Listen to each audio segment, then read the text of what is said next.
I would like to tell you a few personal stories about what I like to call the danger of the single story.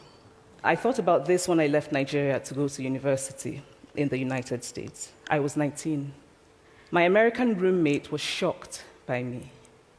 She asked where I had learned to speak English so well and was confused when I said that Nigeria happened to have English as its official language. She asked if she could listen to what she called my tribal music and was consequently very disappointed when I produced my tape of Mariah Carey. So after I had spent some years in the US as an African, I began to understand my roommate's response to me. If I had not grown up in Nigeria, and if all I knew about Africa were from popular images, I too would think that Africa was a place of beautiful landscapes, beautiful animals, and incomprehensible people fighting senseless wars, dying of poverty and AIDS, unable to speak for themselves, and waiting to be saved by a kind white foreigner. So that is how to create a single story.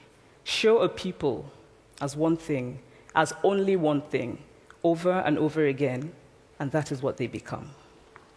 I recently spoke at a university where a student told me that it was such a shame that Nigerian men were physical abusers like the father character in my novel. I told him that I had just read a novel called American Psycho, and that it was such a shame that young Americans were serial murderers. It would never have occurred to me to think that just because I had read a novel in which a character was a serial killer, that he was somehow representative of all Americans. And now this is not because I'm a better person than that student, but because of America's cultural and economic power, I had many stories of America. I had read Tylan, Updike, and Steinbeck, and Gateskill. I did not have a single story of America. I've always felt that it is impossible to engage properly with a place or a person without engaging with all of the stories of that place and that person.